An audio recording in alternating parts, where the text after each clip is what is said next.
Hello everyone. अभी तक हम अपने जहाँ पे भी काइनेटिक थ्योरी ऑफ गैसेस में पहुँचे केटीजी में, मतलब रिलेशन देखे हैं। उसके अब आगे बढ़ते हैं, थोड़ा सा एक न्यूमेरिकल भी देखे थे, रिलेशन ऑफ काइनेटिक एनर्जी किसके साथ, प्रेशर के साथ देखे थे।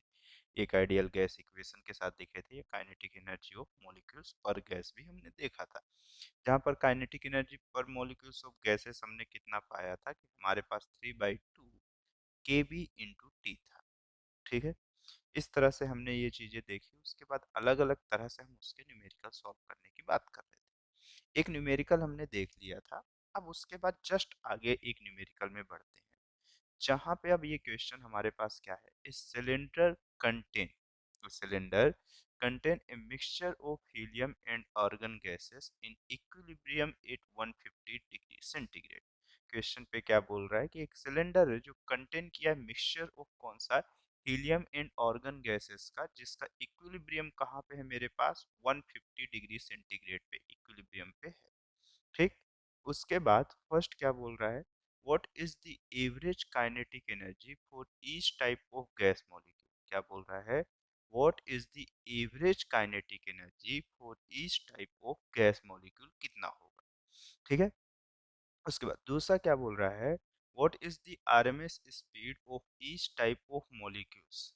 What is the RMS speed of each type of molecules, कितना होगा ये बताना है। तो दो चीज है क्वेश्चन पे, दोनों चीज हमें डिस्कस करना है। पहला क्या बोला कि एक सिलेंडर कंटेनर है जो कैसा, मतलब कंटेन किया है कैसा, एक मिक्सचर को जिसमें हीलियम भी है और कौन सा, ऑर्गन गैसेस है, और कितने के टेम्परेचर पे दोनों रखा हुआ, 150 डिग्री सेंटीग्रेड के टेम्परेचर पे रखा हुआ। ठीक, अब उसके बाद क्या बोल रहे हैं, what is the average kinetic energy for each type of gas molecule, मतलब एवरेज काइनेटिक एनर्जी कितनी होगी पर मोल्स ऑफ गैस के लिए। ठीक है, ये पर मॉलिक्यूल्स ऑफ गैसेस के लिए पूछ रहा है।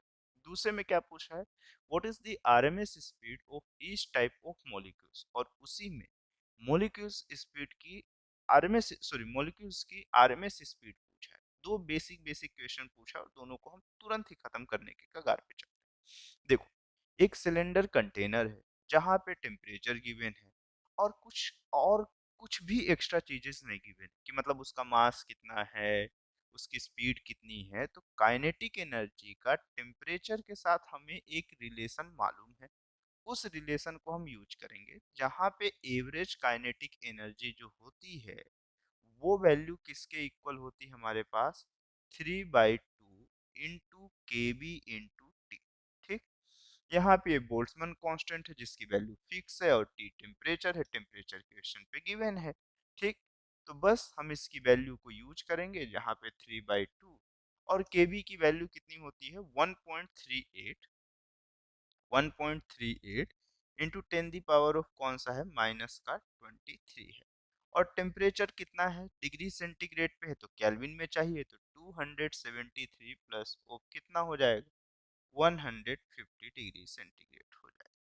जहां से इसकी वैल्यू कितनी हो जाएगी मेरे पास, अगर मैं इसे सिंप्लीफाई करूं तो आप डायरेक्टली देख सकते हो कि ये मेरे पास कितना हो जाएगा। मैं अब डायरेक्टली वैल्यू लिख रहा हूँ क्योंकि इसका मल्टीप्लीकेशन मेरे रिलेशन पे नहीं काम आएगा। ठीक है, इसे आपको सॉल्व करना है, वैल्यू यही है। अगर सिंप्लीफाई करने के बाद कैलकुलेशन मिस्टेक हो रहा होगा तो मेरा आंसर गलत होगा, और अगर सही होगा तो आपका भी वही आएगा, मेरा भी वही आएगा। 8.76 इंटू 10 ऑफ -21 जूल, ये फर्स्ट का आंसर। ठीक, उसके बाद दूसरे नंबर पे क्या बोल रहा है, what is the RMS speed of each type of molecules. RMS speed पूछ लिया है हर टाइप के, मेरे पास ईच टाइप ऑफ मॉलिक्यूल्स के लिए आरएमएस स्पीड पूछा है। अब आरएमएस स्पीड पूछा है एक बार हीलियम के लिए और एक बार किसके लिए, ऑर्गन के लिए। ठीक है, देखो काइनेटिक एनर्जी तो मेरे पास हर टाइप के गैस मॉलिक्यूल्स के लिए इतनी ही। अब देखो, अगर आरएमएस स्पीड पूछा है तो हमारे पास जो रिलेशन देखने को मिलेगा वो कितना मिलेगा, हाफ एम नॉट, और ये कौन सा हो जाएगा, V square R M S. हर टाइप के मॉलिक्यूल्स की बात कर रहा है। ठीक है, हर मॉलिक्यूल्स की बात कर रहा है, टोटल मॉलिक्यूल्स की नहीं बात कर रहा है। टोटल में यहाँ कैपिटल एम आ जाएगा। ठीक है, तो अगर ये हुआ तो यहाँ से वी आर एम एस की वैल्यू आपको मालूम है, ये कौन सा हो जाएगा, काइनेटिक एनर्जी ऑफ एवरेज वाली ही, 2k अपॉन एम नॉट का स्क्वायर रूट, यही होगा। ठीक। अब एम नॉट हर कोई के लिए अलग अलग है। ठीक। हीलियम के लिए अलग है, तो एम नॉट ओ हीलियम कितना होगा हमारे पास, मॉलिक्यूल्स के जो मास होंगे वो कितने होंगे। तो हम क्या करते हैं, उसके एटॉमिक मास नंबर कितना है मेरे पास, चलो ये कितना होता है हीलियम का, 4 ग्राम पर मोल होता है उसका जो 1 मोल का मास है। अब नंबर ऑफ मेरे पास एवोगैड्रो नंबर से डिवाइड कर दो, तो ये कितना हुआ 6.02 इंटू 10 की पावर ऑफ 23, और ये क्या हुआ मेरे पास मोलिक्यूल्स पर मोल पे मेरे पास प्रेजेंट, इतने मॉलिक्यूल्स हर मोल पे प्रेजेंट होते हैं। ठीक है।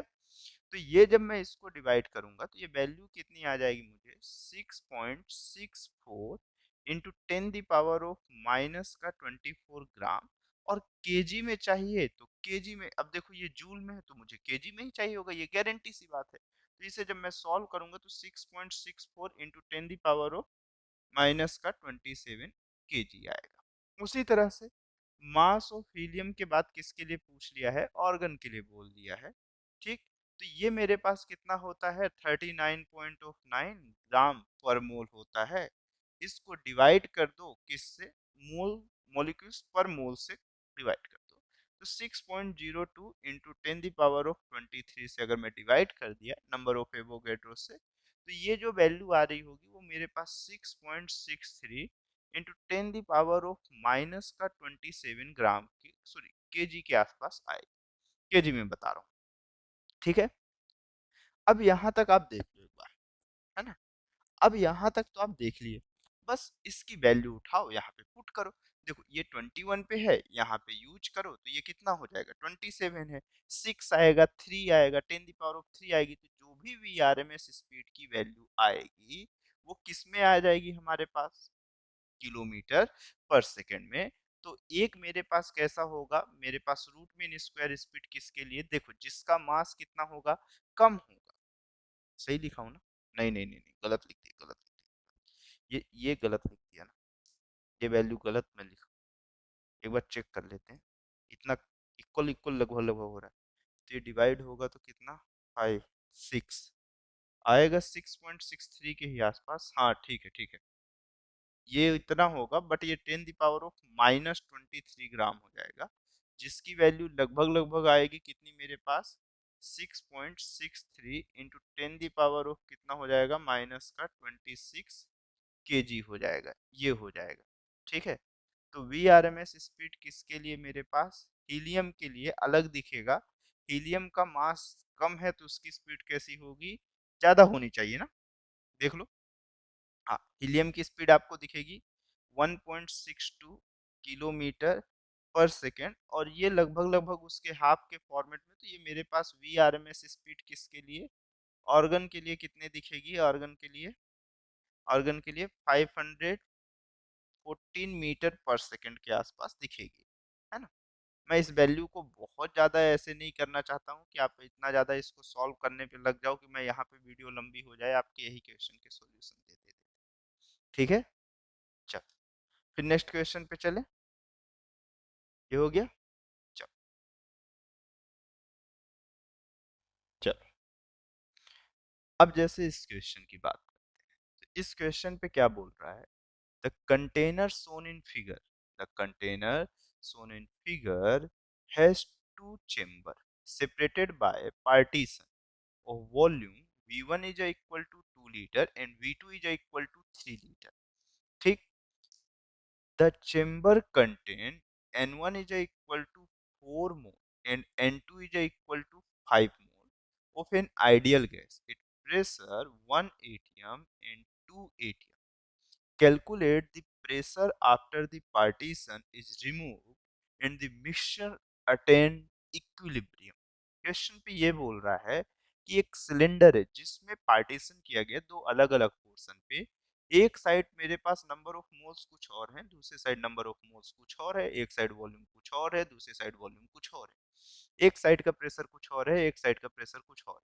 लेकिन जैसे ही हम पार्टीशन को हटाएंगे आपको ये मालूम है कि मेरे पास हमेशा मोल्स कैसे या फिर जो गैस होती है वो हमेशा हाई प्रेशर से लो प्रेशर की डायरेक्शन फ्लो करती है, और तब तक फ्लो करेगी जब तक कि दोनों का प्रेशर इक्वल ना हो जाए। तो जिस टाइम पे उसका प्रेशर इक्वल हो जाएगा, वो मिक्सचर का इक्विलिब्रियम प्रेशर का वैल्यू कितना होगा, बस ये सिंपल सा क्वेश्चन पे पूछा हुआ है। ठीक, तो मेरे पास ये चीज तो पूछ लिया है। अब यहाँ पर हम प्रेशर कैसे कैलकुलेट करें, कि ये तो कह नहीं सकते कि इक्विलिब्रियम की कंडीशन में P की value P1 plus of P2 होगी।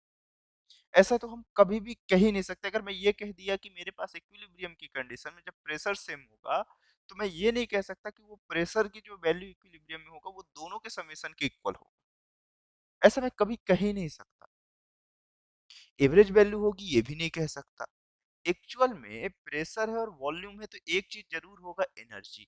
ये चीज आप समझो कि चाहे जितनी भी बुरी कंडीशन आ जाए, दोनों की एनर्जी कैसी होगी, मेरे पास सेम होगी।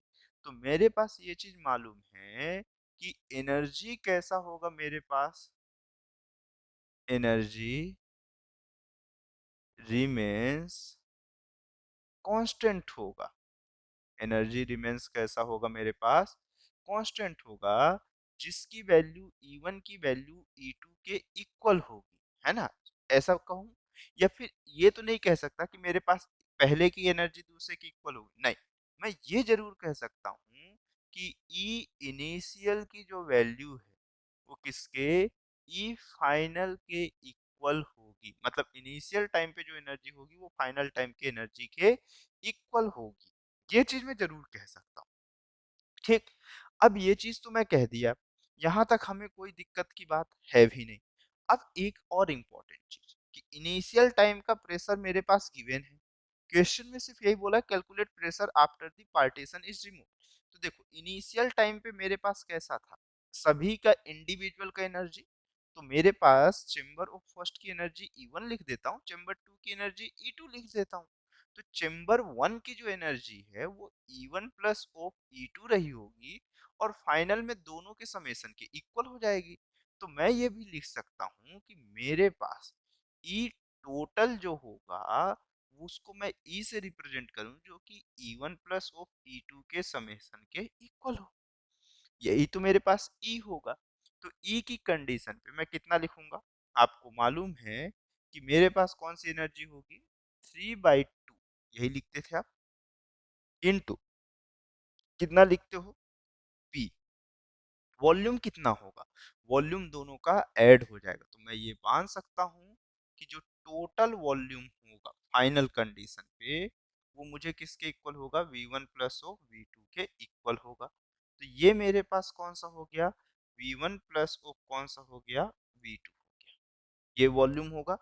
अब देखो प्रेशर दोनों का सेम नहीं होगा, हाँ, लेकिन एक चीज सेम होगा। अगर देखो नंबर ऑफ मोल्स भी तो नहीं चेंजेस होंगे, तो टोटल मेरे पास मोल्स कितने हो जाएंगे, वो n की जो वैल्यू होगी वो किसके इक्वल हो जाएगी, N1 प्लस ऑफ N2 के इक्वल हो जाएगी। ये चीज भी होगी, देखने को मिलेगा। हाँ, मास, मास भी तो कंजर्व भी होगा। तो मास तो दोनों का ऐड ही होगा, इनिशियल और फाइनल कंडीशंस पे दोनों के लिए कैसा होगा, सेम ही होगा, कि अलग अलग हो जाएगा। देखो अब काइनेटिक एनर्जी पर यूनिट ऑफ मोल तो आपको पता है, लेकिन आपको पर यूनिट ऑफ मोल की तो बात नहीं करना है ना। अब देखो यहाँ पर से E1 की वैल्यू कितनी होगी बताओ, इनिशियल टाइम पे कितना होगा, 3/2 इंटू फर्स्ट के लिए P1 V1, उसी तरह से दूसरे के लिए भी कितना हो जाएगा, 3/2 P2 V2। इस तरह से आपको देखने को मिल जाएगा। तो प्रेशर ही तो पूछा है, तो आपको इतना ज्यादा क्या दिक्कत, 3/2 को कैंसिल कर दो, P1 V1 plus O P2 V2 upon कौन सा हो जाएगा, V1 प्लस V2 हो जाएगा। बाकी किसी भी चीज की कोई भी जरूरत नहीं पड़ेगी। एकदम इजी सा क्वेश्चन था, सिंपल वे में स्मूथली क्या हो रहा था, ट्रांसफर होते हुए चला जा।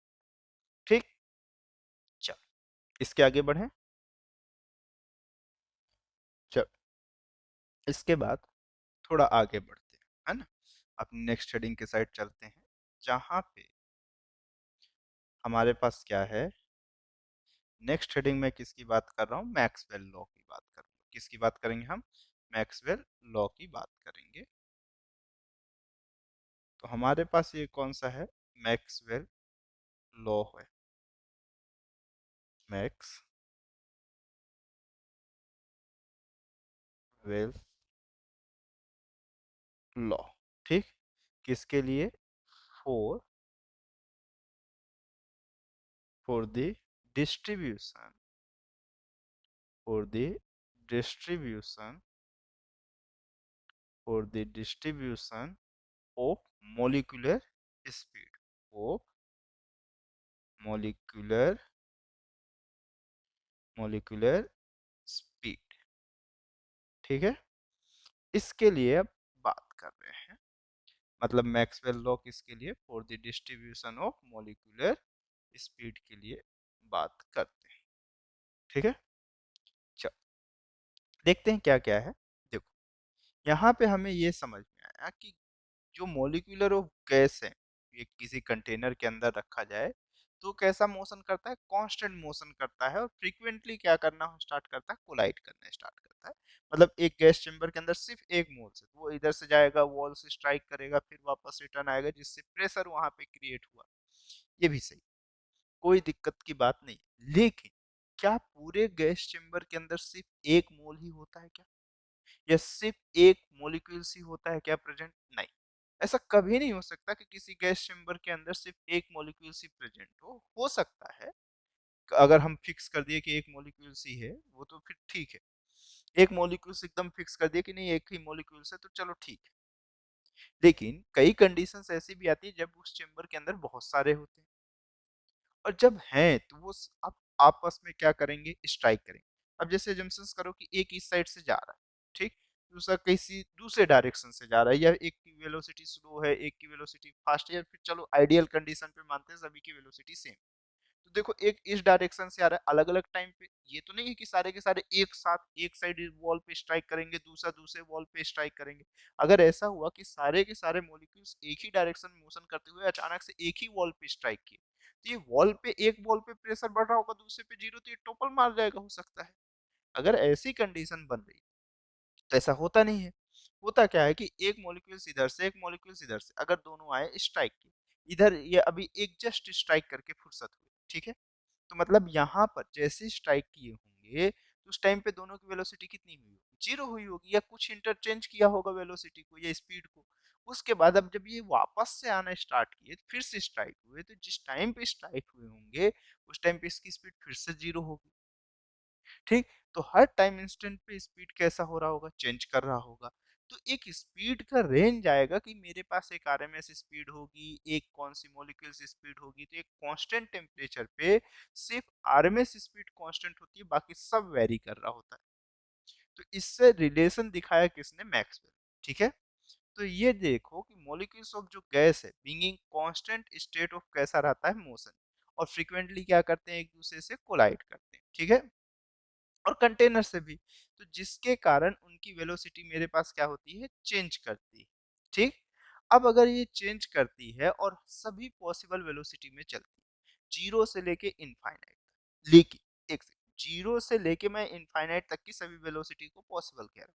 अब अगर यहाँ से यहाँ तक की सभी वेलोसिटीज पॉसिबल हैं, तो हमें मालूम है कि कोई भी इस अर्थ पे या इस यूनिवर्स पे ऐसा अभी तक हमारे पास एग्जिस्टेंस कोई भी ऐसा पार्टिकल नहीं हुआ जिसकी वेलोसिटी लाइट की स्पीड को क्या कर जाए? क्रॉस कर जाए। मतलब 3 × 10⁻⁸ सभी के लिए कैसा है? पॉसिबल। ठीक, इतनी चीजें हमारे पास एकदम फिक्स है। तो इतने से रिलेशन, मतलब कोई भी मॉलिक्यूल्स जो हमारे पास चलेगा उसकी मैक्सिमम स्पीड कितना होगा?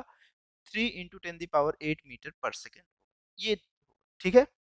अब इसके बाद मेरे पास जैसे अगर ये हुआ, तो मॉलिक्यूल्स स्पीड जो चेंज होगी तो किस रेंज से किस रेंज तक चेंज होगी? टेम्परेचर के साथ, या नंबर ऑफ मोल्स बढ़ाने पे उसके टेम्परेचर के साथ उसकी स्पीड कैसी चेंजेस होगी? ये सब चीज को अब हम डिस्कशन करना स्टार्ट करते हैं। मैं इसकी थ्योरी के साथ इसको लिखना स्टार्ट करता हूँ। ठीक, तो देखो, मैं ये लिखता हूँ the molecules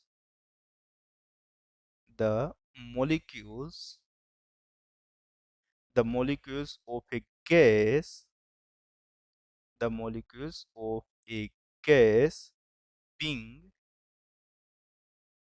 the molecules of a gas being in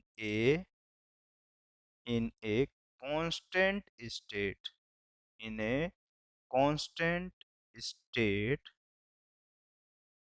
in a constant state of motion, constant state of motion, frequently,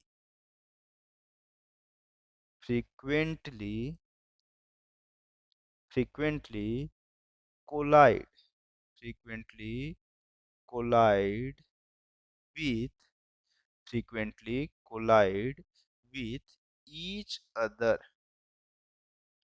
frequently collide with each other, and also, and also with, and also with the wall, with the walls of the walls of the container, of the container, ठीक, with the wall of the container.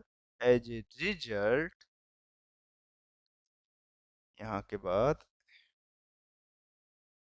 as a result, as a result of this, as a result of this, their their velocities, their velocities continuously, continuously, continuously change, continuously change, and it can be, and it can be concluded, concluded, it can be concluded that,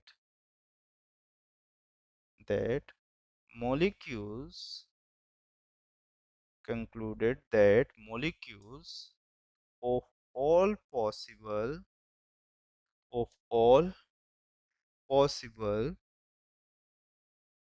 of all possible velocities, of all possible velocities are present, are present in a gas, in a gas, ठीक है।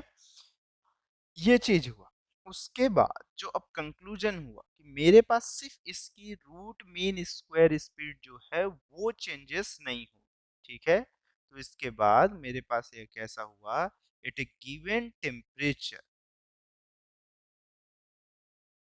Eight a given temperature, at a given temperature, at a given temperature, the RMS speed, the RMS speed कौन सा, we R M S मेरे पास always भी कैसा रहेगा, constant रहेगा। ये कैसा होगा, रिमेन्स अनचेंज्ड रहेगा। क्या रहेगा मेरे पास, अनचेंज्ड रहेगा, ठीक। अब इस अनचेंज की कंडीशन पे अलग अलग कंडीशंस बनाते हुए मैक्सवेल ने जो दो रूल दिए पहले वो देखते हैं, ठीक। फिर उसके बाद उसके ग्राफ को हम समझना स्टार्ट करें, ठीक है। एक इक्वेशन दी थी उसको अभी हम देखते हैं। उसके बाद कैसा है, फर्स्ट इसने क्या बोला मैक्सवेल के फर्स्ट फॉर्मेट से कि गैस मॉलिक्यूल्स जो है उसमें सभी वेलोसिटीज पॉसिबल है 0 से इनफाइनाइट, और जिसमें से हम ये जानते हैं कि कोई भी पार्टिकल ऐसा नहीं है जिसकी speed more than of 3 into 10 metre per second नहीं हो सकती, ठीक है। मतलब 3 इंटू 10 मीटर पर सेकेंड से ज्यादा नहीं हो सकती, फर्स्ट रूल ये है। दूसरा कि मेरे पास कैसा होता है कि मेरे पास एक इंडिविजुअल पार्टिकल का ड्यू टू कोलिजन मॉलिक्यूल्स की जो स्पीड है वो कंटिन्यूअसली क्या करेगी, चेंज होगी, ठीक है। और सर्टेन एक रेंज तक है ना। देखो, मैं लिखते चलता हूँ, थ्रू ड्यू टू कोलिजन, या पॉइंट रहने देते हैं, चलो बना ही देते हैं, ठीक है। Through through due to collision, through due to collision, through due to collision the speed, through due to collision the speed of the individual, the speed of the individual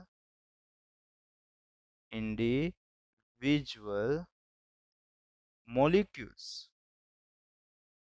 individual molecules individual molecules are continuously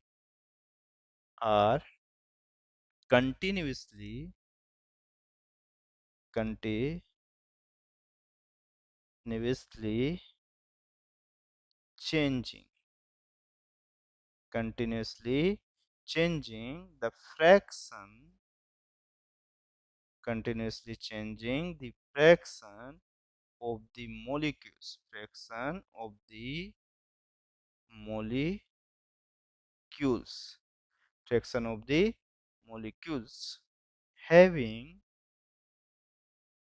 having having their speed, having their speed having their speed within within a certain range, a certain range, remain the same same at any instant, at any instant, ठीक है। ये first point. उसके बाद second point पे भी हम चलते हैं। तो देखो, सेकेंड पॉइंट इसका क्या बोलता है कि gas the gas molecules the gas molecules can have the gas molecules can have all velocities, all velocities between 0 to infinite, इसको एकदम ऐसे नीचे रख देता हूं, ऐसा 0 to infinite, ठीक, 0 से इनफाइनाइट तक हर जगह पे मेरे पास हो सकता है। और बट हम ये जानते हैं कि हमारे पास कैसा है, we know we know that no particles no particles can have can have no particles can have speed more than more than more than the speed more than the speed of light, speed of light, जहां पे c की value 3 × 10⁻8 metre per second होती है, ठीक। अब Maxwell ने इस चीज को देखते हुए एक मेरे पास कैसा मैक्सवेल लॉ ऑफ डिस्ट्रीब्यूशन जिसे हम कहते हैं, उसमें एक रिलेशन उसने दिया कि N V is equal to कितना, 4n पाई, कितना, 4 पाई, कैपिटल एन कैसा, number of molecules, into small M upon 2 pi K B into T, ऐसा, ठीक। उसके बाद ये मेरे पास एक्सपोनेंट में कितना हुआ, 3/2, और ये हुआ v² E the power of minus mv² upon में कौन सा हो गया, 2 kbt, ठीक। ये चीज हुआ। ये दोनों कैसा यूनिटलेस और डायमेंशनलेस है, ठीक है। ये पूरी चीज मिलके टाइम के फॉर्मेट को रिप्रेजेंट कर रही है। हालांकि ये एनर्जी के फॉर्मेट को रिप्रेजेंट कर रहा है, टाइम को नहीं, टाइम तो उसमें है आरएल और आरसी सर्किट में। ठीक है। अब देखो जहां पे एनबी की जो वैल्यू है उसको हम कितना डीएन बाय ओ क्या लिखते हैं, डीवी लिखते हैं। इसे हम क्या बोलते हैं, is called is called Maxwell is called Maxwell Boltzmann Boltzmann speed distribution, Boltzmann speed distribution, speed distribution, Boltzmann speed distribution function के नाम से इसको हम जानते हैं। डीएन बाई ऑफ डीवी को हम क्या कहते हैं, Maxwell Boltzmann speed distribution function कहते हैं। ठीक है। और फिर डीएन क्या है, ठीक, जिसे हम एनवी से लिखते हैं, ये rate of change of number of molecules velocity है। ठीक है, जिसे बोल्ट्जमान का स्पीड डिस्ट्रीब्यूशन कहते हैं। ठीक है। डीएन कैसा है मेरे पास, number of molecules, number of molecules with speed, number of molecules with speed between, कितना था मेरे पास, between v and v and v plus dv के बीच का, मतलब रेट ऑफ चेंज ऑफ मेरे पास के अंदर। ठीक। m स्मॉल, स्मॉल m क्या है मेरे पास, mass of gas molecules, mass of gas molecules होता है। ठीक। और उसके बाद केबी कौन सा हमारे पास, बोल्ट्जमान कांस्टेंट है, कौन सा मेरे पास, बोल्ट्जमान कांस्टेंट। ठीक है। ये तो हम पढ़ ही चुके हैं। उसके बाद एन क्या है, कैपिटल एन, कैपिटल एन कैसा है मेरे पास, टोटल नंबर ऑफ मॉलिक्यूल्स कहते हैं। ठीक है ना। अब इसके बाद इसके हम लोग किसमें, वेलोसिटी और नंबर ऑफ कैसा, एनवी में कैसा, बोल्ट्जमान के लिए मैक्सवेल का जो बोल्ट्जमान स्पीड डिस्ट्रीब्यूशन का ग्राफ अब हम लोग यहाँ पे देखना स्टार्ट करेंगे। ठीक है। चलो नेक्स्ट पेज पे हम इंटर करते हैं। देखो अब जैसे अगर मैं यहाँ पर दिखाया स्पीड डिस्ट्रीब्यूशन के साथ रिलेशन विथ ऑफ किसको, स्पीड को। ठीक है। ये किसके लिए, v के लिए हो गया, और ये किसके लिए हो गया, nv के लिए। ठीक है। तो देखो हमें ये मालूम है कि हर मॉलिक्यूल्स की अलग अलग स्पीड होगी। ठीक है। तो जीरो से लेके इनफाइनाइट तक हर रेंज पे होंगे। ठीक। लेकिन आप याद करो जब हम देख रहे थे तब एक मोस्ट प्रोबेबल स्पीड भी आया था। ठीक। तो अगर मैं इसके ग्राफ को रिप्रेजेंट करना स्टार्ट किया तो ये जीरो से स्टार्ट होके वेलोसिटी जीरो भी होगी, कुछ ना स्पीड कुछ ना कुछ की तो जीरो होगी।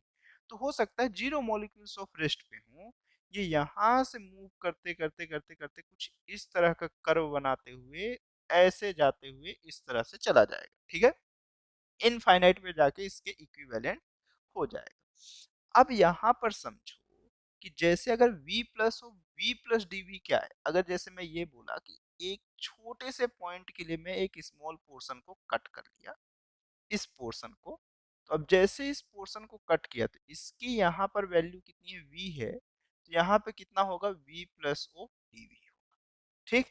अब यहाँ तक तो हो गया। याद करो जब मैं most probable speed, RMS speed और एवरेज स्पीड की बात कर रहा था, तब अगर आपको अच्छे से याद हो तो मैंने एक चीज फॉर्मेट आपको दिखाया था कि वी आरएमएस की जो वैल्यू होती है, वी आरएमएस की जो वैल्यू थी वो square root three K B into T upon small M था।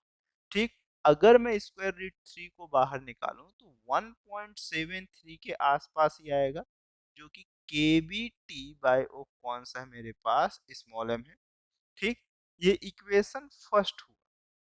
उसके बाद अगले स्टेप पे देखो मेरे पास एक एवरेज स्पीड के लिए भी हम लोग लिखे थे। तो एवरेज स्पीड के लिए कितना लिखे थे, 8 by pi K B T by of कौन सा है, स्मॉल एम। और जब इसे सॉल्व करोगे 8 के लिए स्क्वायर रूट से बाहर निकालोगे और पाई के लिए, तो लगभग लगभग 1.60 आएगा या नहीं आएगा। स्क्वायर रूट ऑफ कितना हो जाएगा, K B T by of M हो जाएगा। अगर आप इस चीज को कंपेयर करो तो वी आर एम एस की वैल्यू सबसे ज्यादा है, फिर किसकी वैल्यू है, एवरेज की है।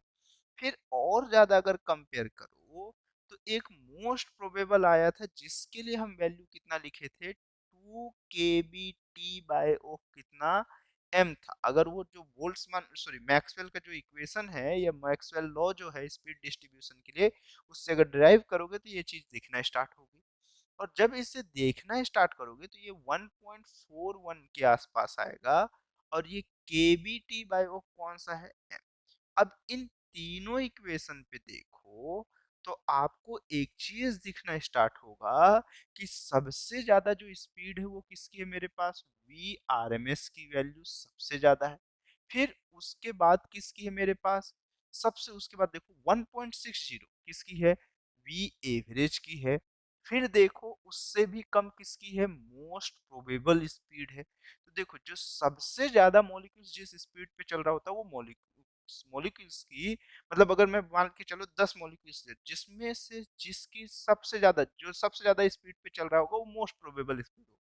जैसे मैं ये बोला 10 मॉलिक्यूल्स लिया, 4 मेरे पास चल रहे हैं 6 किलोमीटर पर सेकेंड से, 2 चल रहे हैं मेरे पास 2 मिली, तो मतलब 2 मिली, सॉरी 2 किलोमीटर पर सेकेंड। इस हिसाब से सब अलग अलग चल रहे हैं, लेकिन सबसे ज्यादा जो है 4 मॉलिक्यूल्स जो है वो 6 किलोमीटर पर सेकेंड की स्पीड से चल रहे हैं। तो मोस्ट प्रोबेबल स्पीड क्या हो जाएगी मेरे पास, 6 किलोमीटर पर सेकेंड। तो आप ये देखो इस ग्राफ में जो सबसे नंबर ऑफ ज्यादा मॉलिक्यूल्स होंगे dn/ऑफ, इसी की वैल्यू को आप कितना लिखते हो, dn/ऑफ dv लिखते हो।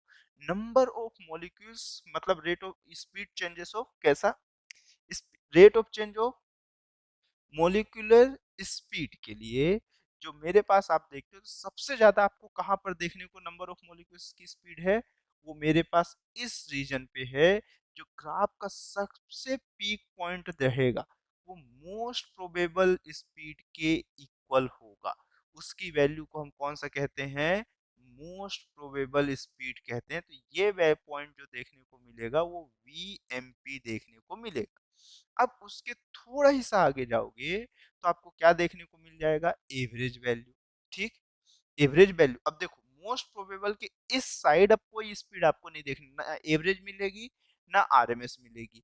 अब जैसे इससे थोड़ा सा आगे बढ़ोगे तो स्पीड बढ़ रही है, नंबर ऑफ मॉलिक्यूल्स की वैल्यू क्या होते जाएगी, कम होते जाएगी। तो यहाँ पर के आसपास आपको कौन सा देखने को मिलेगा, थोड़ा सा आगे जाके आपको क्या देखने को मिलेगा, वी एवरेज देखने को मिलेगा।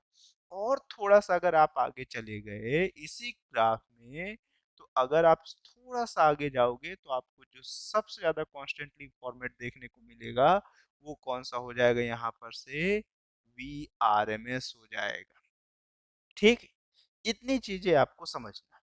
ठीक, अब इसके बाद आगे चलते हैं। अब देखो इसके बाद अलग अलग चीजों को ये ग्राफ रिप्रेजेंट कर रहा है। जो सबसे फर्स्ट फॉर्मेट ये चीज ग्राफ में रिप्रेजेंट जो हो रही है वो किस किस चीज को रिप्रेजेंट कर रहा है ये देखते हैं। जिसमें से सबसे फर्स्ट कैसा है, the area under curve, the area under the graph, the area under the graph, the area under the graph represented the area under the graph is represented the total the total number of the total number of molecules, the total number of molecules को represent करता है। ठीक, जैसे मैं ये बोला कि मेरे पास एरिया अंडर द कर्व मैं देखना चाह रहा हूँ, एरिया अंडर द कर्व, या क्या बोल दिया मैं, ग्राफ के लिए बोलना चाहता हूँ। तो इंटीग्रेशन ऑफ मैं क्या कर लिया मेरे पास, देखो इस दोनों रीजन को अगर मैं सबस्ट्रेट करूं, ये दो बीच के पोर्शन को मैं इसको देखना चाह रहा हूँ। ठीक है, तो यहाँ पे कौन सा एन वी को इंटीग्रेट कर रहा हूँ किसके रिस्पेक्ट में, वी के रिस्पेक्ट में। तो अब देखो यहाँ पे इसे कितना लिखोगे आप बोलो, एनवी को क्या लिख रहे हो, D N by O D V, और ये भी कितना हुआ डीवी। जब इसे आप सॉल्व करोगे तो इंटीग्रेशन ऑफ कौन सा हो जाएगा ये मेरे पास, डी एन हो जाएगा, जिसे हम कैपिटल एन से लिखते हैं, जो कि नंबर ऑफ क्या चीज को रिप्रेजेंट करता है, मॉलिक्यूल्स को रिप्रेजेंट करता है। ठीक, उसके बाद दूसरे नंबर पे हम इसे क्या लिखेंगे, दूसरे नंबर पे अब देखते हैं द पीक वैल्यू किसको रिप्रेजेंट करेगी, मोस्ट प्रोबेबल स्पीड को। ठीक, तो लिखते चलते हैं the peak value, the peak of the curve, the peak of the curve,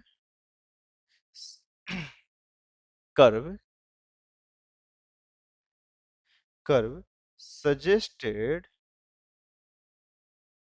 suggested, suggested that, suggested that there exist, there exist,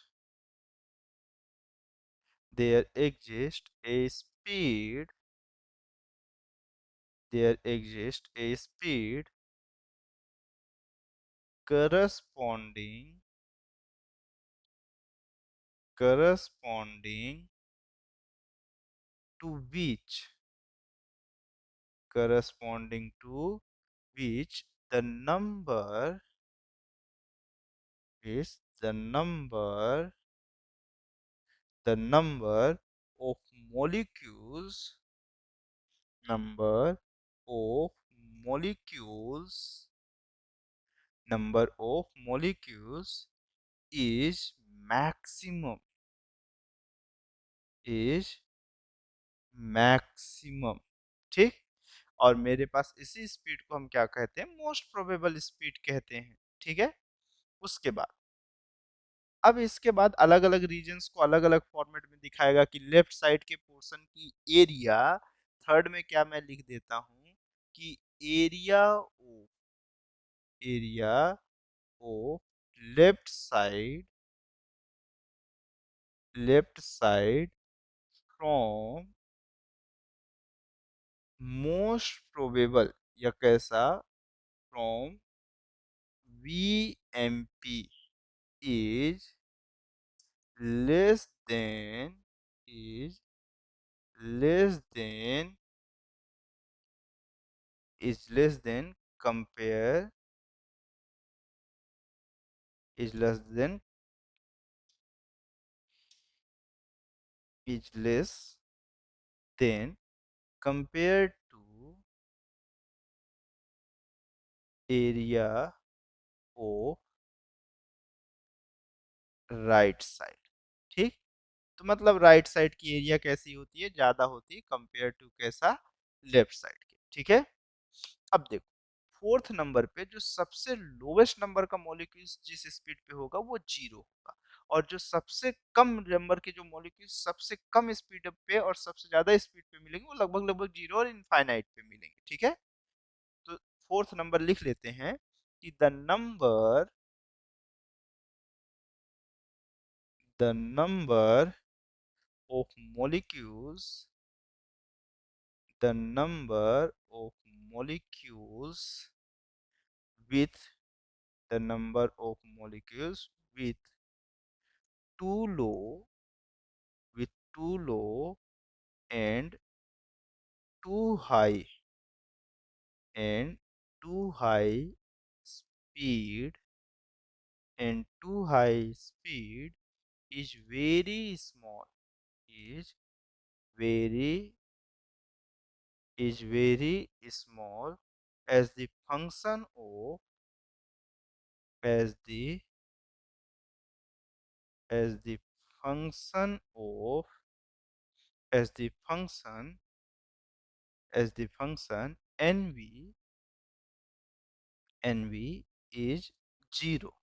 ठीक, when v is equal to 0 and approaches, and approaches zero as we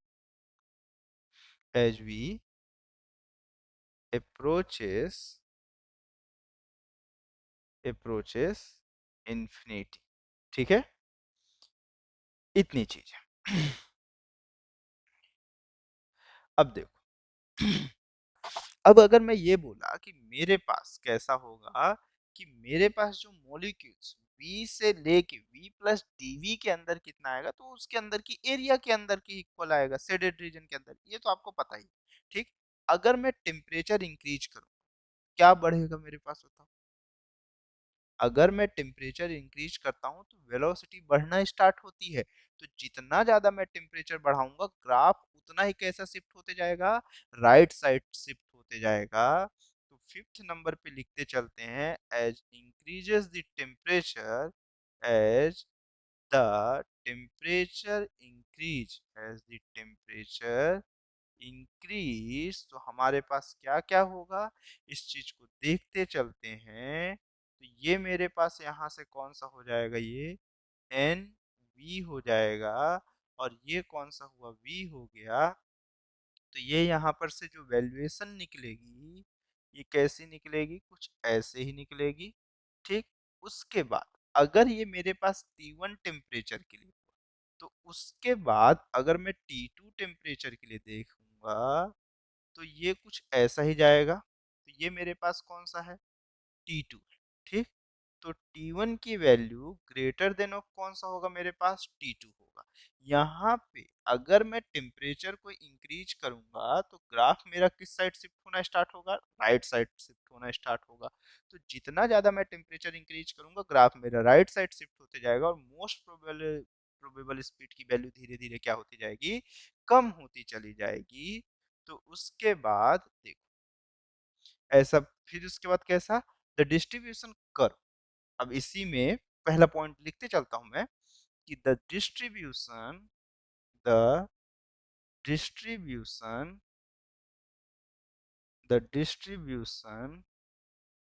curve curve the distribution curve shift shift to the right shift to the right right indicating, क्या indicate करेगा, कि temperature क्या हो रहा है, increase हो रहा है। मैं उल्टा लिख दिया क्या, ओहो, T1 की वैल्यू कम है यार, उल्टा लिख दिया है, वही मैं सोच ही रहा था। T1 is less then of कौन सा है, T2। ठीक है, चलो आगे बढ़ते हैं। That indicating that the average the average speed the average speed क्या करेगा, इंक्रीज करेगा, average speed increasing, average speed increasing with with increases temperature, increasing होना था, इंक्रीजेस ऑफ टेम्परेचर। ठीक, उसके बाद सेकेंड पॉइंट कैसा कहता है, कि the distribution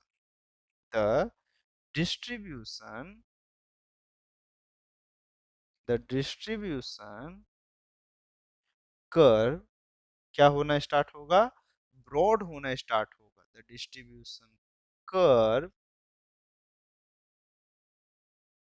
the distribution curve broad broadens broadens indicating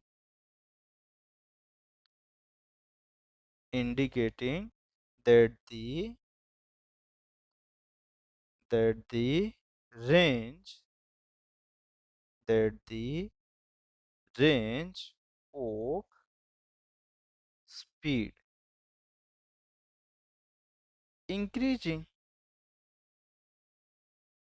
या increases। ठीक है, चल इतनी चीज हम समझे। अब देखो, अब इसके बाद हम अपने नेक्स्ट हेडिंग में चलते हैं, जिसे हम क्या बोलेंगे, मीन फ्री पाथ किसे कहते हैं। ठीक है। अब लगभग लगभग हम अपने लास्ट टॉपिक की डायरेक्शन पे आ गए, एकदम आखिरी नहीं है, अभी इसके बाद बहुत कुछ बचा है, लेकिन है अब आखिरी ही है, मान लो। ठीक है। अब नेक्स्ट हेडिंग में किसके लिए बोल रहा हूँ, मीन फ्री पाथ के लिए बोल रहा हूँ। मैक्सवेल के लॉ समझ में आया। उसके बाद किसकी बात कर रहा हूँ मैं, मीन फ्री पाथ में कह रहा हूँ। ठीक है। मीन फ्री पाथ, दो सक्सेसिव कोलिजन के लिए जितना, मतलब अगर दो मॉलिक्यूल्स एक दूसरे से कोलाइड कर रहे हैं, तो वो दो कोलिजन के बीच में, मतलब दो सक्सेसिव कोलिजन के बीच में जितना पाथ वो ट्रेवल कर गया है, वो उसका कौन सा है मेरे पास, मीन फ्री, मतलब फ्री पाथ है। ठीक। और उस फ्री पाथ का अगर मैं एवरेज निकाल लिया, तो वो कौन सा पाथ हो गया, मीन फ्री पाथ हो गया। दो सक्सेसिव कोलिजन के बीच में, दो मॉलिक्यूल्स है, दो सक्सेसिव कोलिजन के बीच में जो डिस्टेंस वो ट्रेवल किया वो उसका फ्री पाथ है। और उस फ्री पाथ का अगर मैं एवरेज वैल्यू काउंटिंग कर लिया, तो वो मीन फ्री पाथ है। ठीक। देखो, तो उसके बाद अब यहां पर से देखना स्टार्ट करें, सीधे चीजें समझे। गैस चेंबर का वही चीज है, गैस चेंबर के अंदर मॉलिक्यूल्स रहेंगे, वो स्ट्राइक करेंगे, उसके हिसाब से उसकी वैल्यूज पे चेंजेस देखेंगे। ठीक है। चलो, तो देखते हैं कि मेरे पास कैसा है। देखो, इसके बाद कैसा, the path, the path transverse, the path transverse, the path transverse by a molecules, the path transverse by a molecules between between two successive between two successive between two successive collision between two successive collision with with with other molecule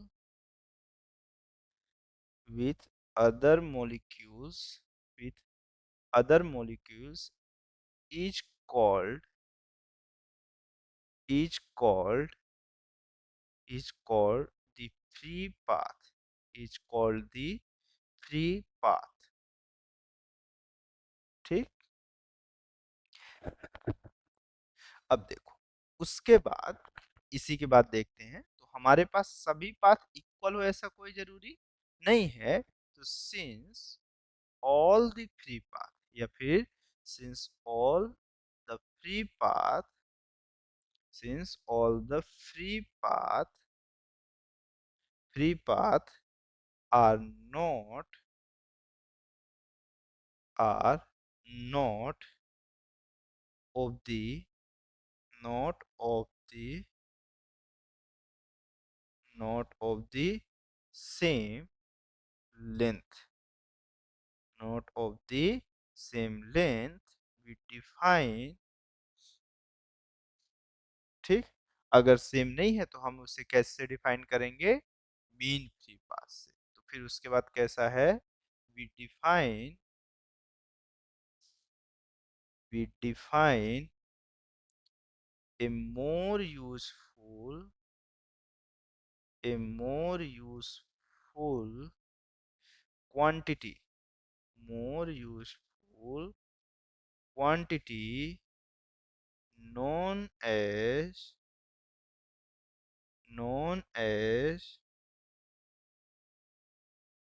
mean free path, known as a mean free path के format में हम इसे जानते हैं। ठीक है। तो mean free path कैसा है कि मेरे पास एवरेज डिस्टेंस जो ट्रेवल करता है दो सक्सेसिव कोलिजन के बीच में, उसे हम क्या बोल देते हैं, मीन फ्री पाथ बोल देते हैं। सिंपल सा ऐसा है। ठीक। तो चलो देखते चलते हैं, है ना। मैं यहाँ पे लिख देता हूँ, जो मैं लिख रहा हूँ ब्लू कलर से वो बस थोड़ा ज्यादा फोकस करना है। ठीक। The average distance the average distance the average distance traveled The average distance traveled by molecules between between two successive between two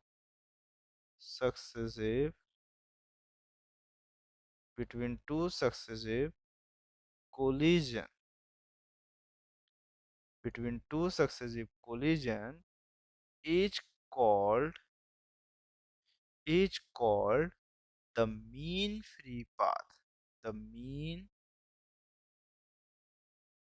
free path के नाम से इसे जानते हैं।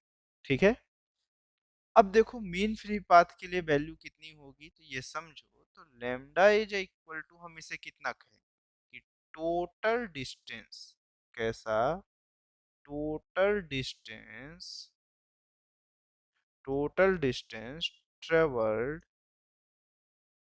Total distance travelled by A gas, total distance traveled by a gas molecules by a gas molecules total distance traveled by gas molecules between between two successive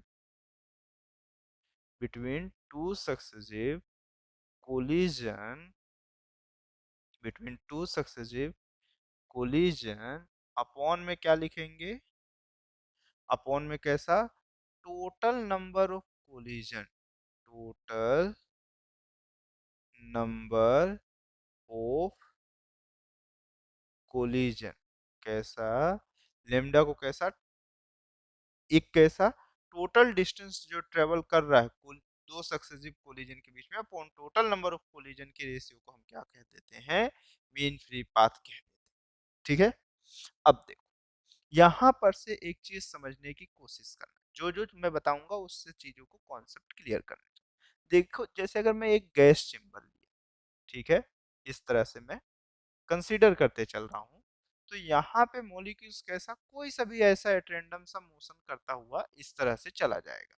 जैसे मान के चलो कि ऐसा तो नहीं होगा कि हर बार कैसा एक, जैसे यहाँ पर एक कोलिजन हुआ इस साइड गया, अगला कोलिजन हुआ तो हो सकता है डायरेक्शन चेंज कर दे, फिर ऐसा चल जाए, फिर कुछ ऐसा चलते चला जाए, कुछ इस तरह से हर बार कोलिजन के साथ चेंज होगा। देखो अब कोलिजन चेंज हुआ, तो कोलिजन के लिए सबसे हमेशा ऐसा हेड ऑन कोलिजन हो ऐसा भी जरूरी नहीं है। कई बार कोलिजन्स ऐसा हो सकता है कि एक पार्टिकल इधर से जा रहा है, दूसरा ऐसे जा रहा है, तो ये एकदम स्ट्राइक होकर कैरम की गोटी के जैसा ऐसा कुछ जा रहा हो, तो इस कंडीशन पे कैसा कि एक कोलिजन के लिए ये पार्टिकल, दूसरा कुछ इस तरह से है, ठीक, दोनों का अब सारे मॉलिक्यूल सेम साइज का हम कंसीडर कर रहे हैं, तो ये मान के चलो कि जैसे इससे इसके बीच का जो डिस्टेंस है वो डायमीटर की इसके इक्वल होगा, और ये दोनों के बीच में जो टोटल डिस्टेंस होगा वो 2D के इक्वल होगा।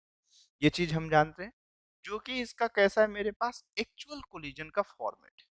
तो अब ये दोनों, अगर मान के चलो एक मॉलिक्यूल्स आया है, इस बीच में तो हर कोई से कोलाइड ही करना है, लेकिन अगर मैं ये कह रहा हूँ कि ऐसा स्पेस मेंटेन करके रखा है, एक इस फॉर्मेट से चल रहा है, एक इस फॉर्मेट से चल रहा है, और ऐसे स्ट्राइक किया, ये कोलिजन हो रहा है एक्चुअल में बार बार।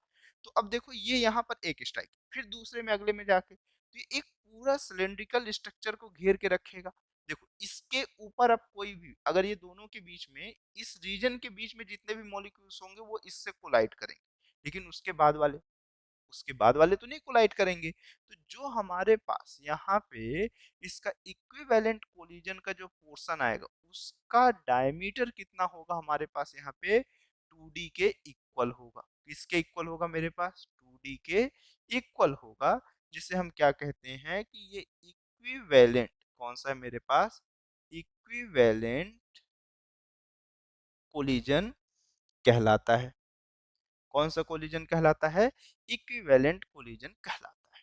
ठीक, उसके बाद जैसे ये हुआ, तो अब देखो, अब जैसे अगर दो सक्सेसिव कोलिजन, कैसा हुआ कि अगर मैं देखूंगा तो ये मेरे पास एक सिलेंड्रिकल फॉर्मेट दिखाएगा, जिसकी डायमीटर कितनी होगी मेरे पास यहाँ से 2d के इक्वल होगा।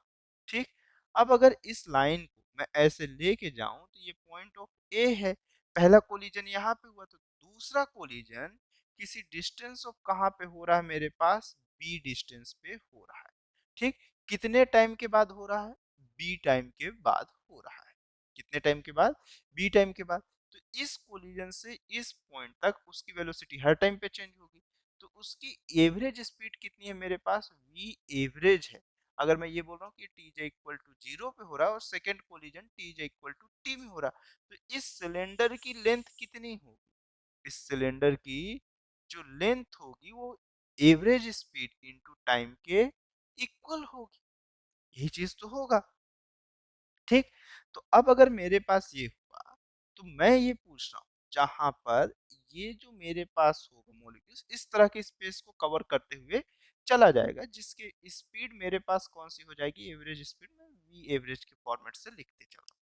ठीक, अब देखो मैं ये चीज तो लिख दिया, तो अब मेरे पास वॉल्यूम ऑफ सिलेंडर कितना हो जाएगा, तो मुझे मीन फ्री पाथ की वैल्यू चाहिए। तो क्या एक ही मॉलिक्यूल्स होंगे, नहीं, बहुत सारे मॉलिक्यूल्स की पॉसिबिलिटीज है। तो वॉल्यूम ऑफ द सिलेंडर कितना होगा, तो वॉल्यूम ऑफ द सिलेंडर की जो वैल्यू देखने को मिलेगी, तो ये वॉल्यूम के अंदर कितने नंबर ऑफ मॉलिक्यूल्स होंगे ये देख रहे हैं। ठीक, तो अगर मेरे पास वॉल्यूम चाहिए तो ये कितना हो जाएगा, पाई डायमीटर डी हो जाएगा, पाई डी का स्क्वायर, और इसकी लेंथ हो जाएगी, तो लेंथ कितनी है मेरे पास, वी एवरेज इंटू टी के इक्वल। ठीक, अब देखो ये सिर्फ दो मॉलिक्यूल्स में कंसीडर करके चल रहा था, ये तीन मान लो, लेकिन सिर्फ दो ही हो ऐसा पॉसिबल नहीं है, एन मॉलिक्यूल्स पॉसिबल है, N numbers of collision possible हो सकते हैं। तो मैं ये लिख रहा हूं कि मेरे पास क्या हुआ, if N number of, if N number of, मेरे पास कैसा हो, N number of molecules, N number of molecules per unit, यहाँ पे स्मॉल एन क्या है मेरे पास, number of molecules per unit of volume है, यहाँ नंबर ऑफ मोल नहीं है, ये बात याद रखना। N is equal to number of molecules per unit volume, per unit volume. तो मेरे पास number of molecules in cylinder कितना हो जाएगा मेरे पास, स्मॉल एन की वैल्यू को ही हम कैपिटल एन अपॉन क्या लिखेंगे, वी लिखेंगे, वॉल्यूम ऑफ सिलेंडर। ठीक है, ये चीज ठीक है। तो उसके बाद कैसा है मेरे पास, अगर यहाँ पर से number of molecules in this cylinder पूछ लिया, तो हम कितना लिख देंगे, तो मेरे पास यहाँ पर से स्मॉल एन की वैल्यू को मल्टीप्लाई कर देंगे। ठीक है, ठीक, तो यहाँ से मैं अभी थोड़ा देर इसको ना भी लिखूं तो चलेगा, वॉल्यूम, फिर इसके बाद number of molecules, number of molecules in the cylinder, in the cylinder कितना होगा, तो ये चीज आप जान लो, तो पाई डी का स्क्वायर, और ये कौन सा हो जाएगा, V average into T into N, यही होगा।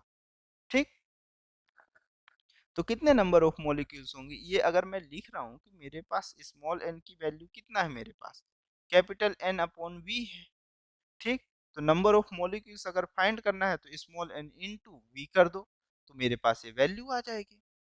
ठीक है, अब देखो यहाँ तक तो हो गया।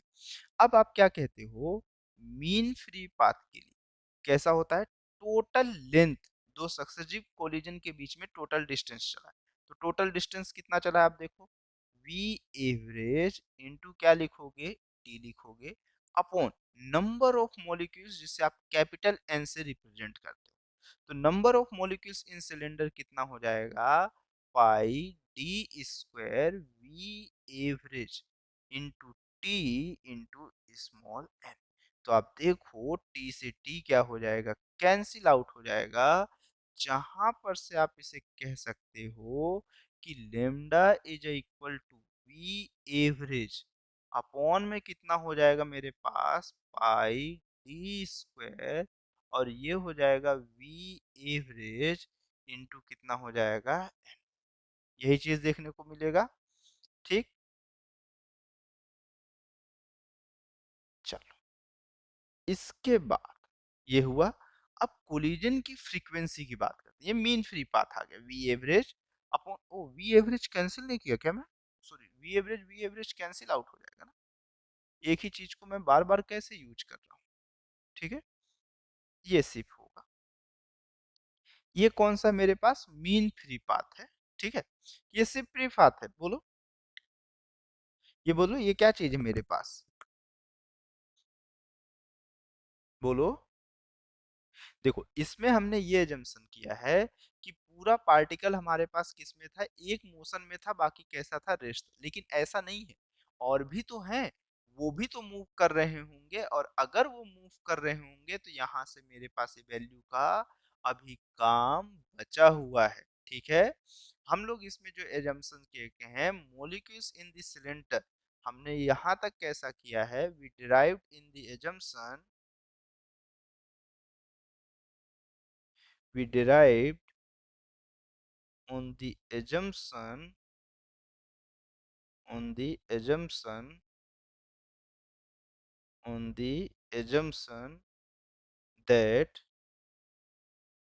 that all the all the molecules, all the molecules in the cylinder,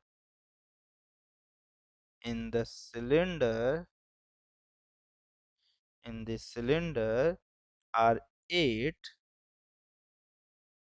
are eight rest में रहेगा, किस में रहेगा, रेस्ट में रहेगा। बट एक्चुअल में ऐसा नहीं होता है।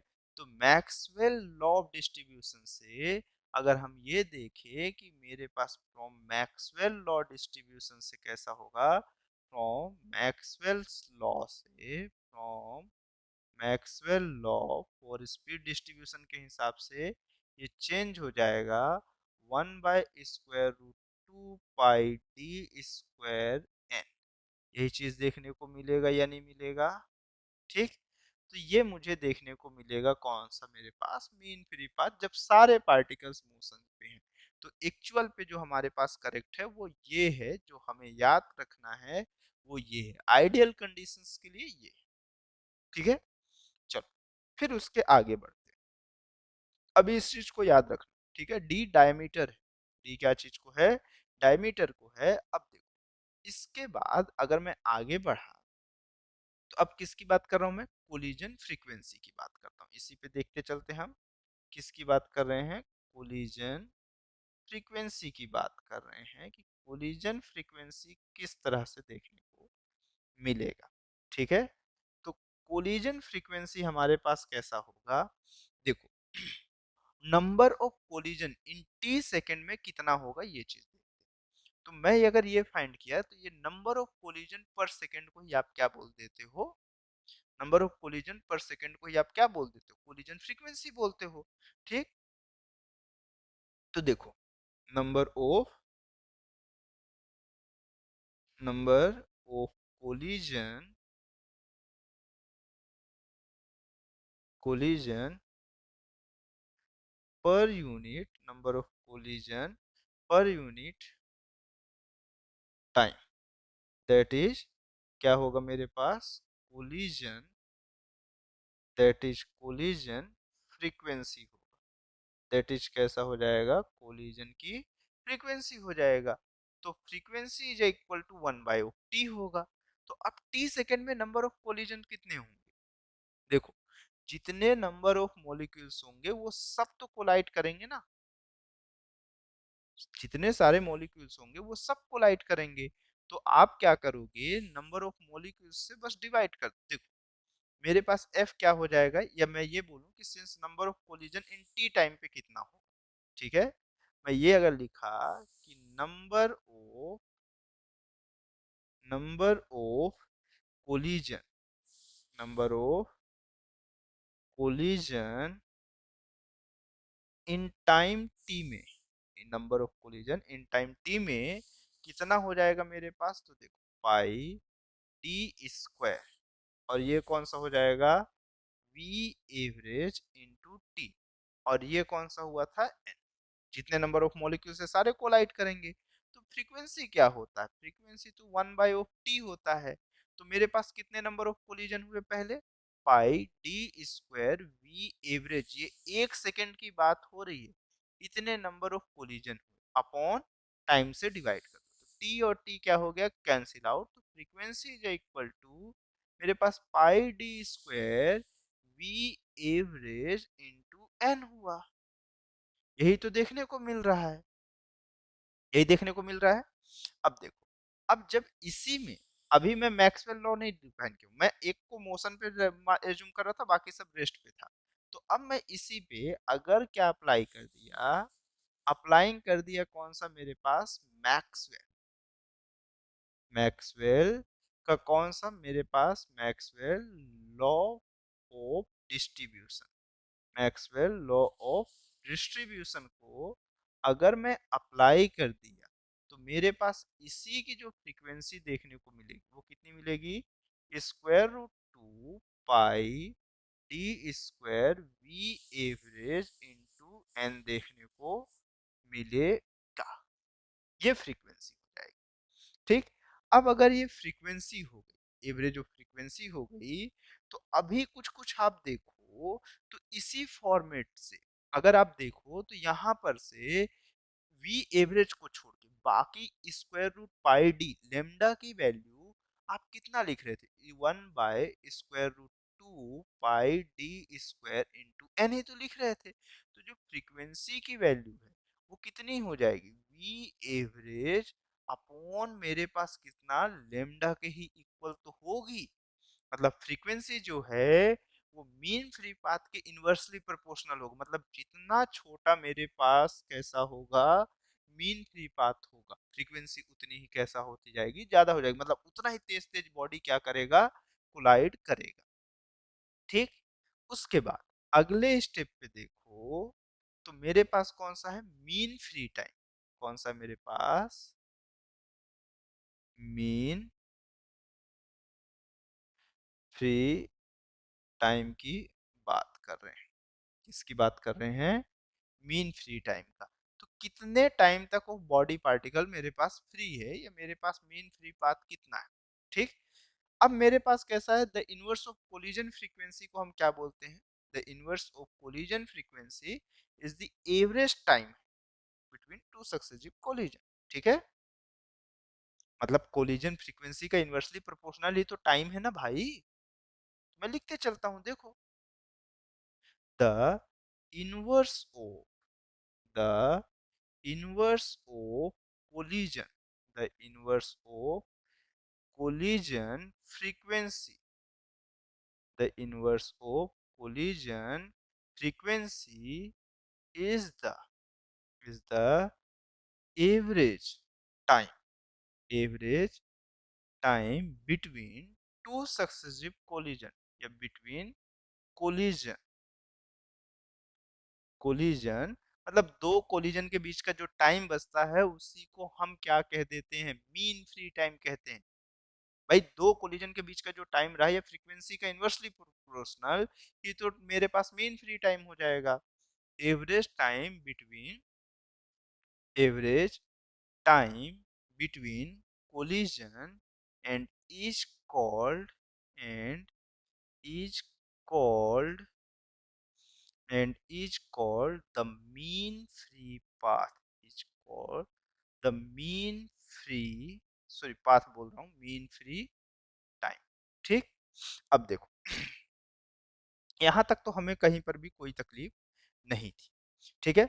अब अगर मैं यहां पर से देखूं तो मेरे पास मीन फ्री टाइम से पहले अगर मीन फ्री पाथ के लिए बात अगर मैं करूं, तो मेरे पास कितना होगा, दो कोलिजन के बीच का जो मेरे पास टाइम बचेगा वही मीन फ्री टाइम होगा। अब चलो यहाँ पर से हम थोड़ा सा आगे चलते हैं, ठीक है। अब ये खत्म हो चुका, मीन फ्री पाथ पे आ गए वापस से, ठीक है। तो लेमडा इज इक्वल टू, ये खत्म हो गया, ठीक है। इसको अब कुछ भी मैं आगे नहीं बताना चाहता हूँ, ठीक है, ऐसा।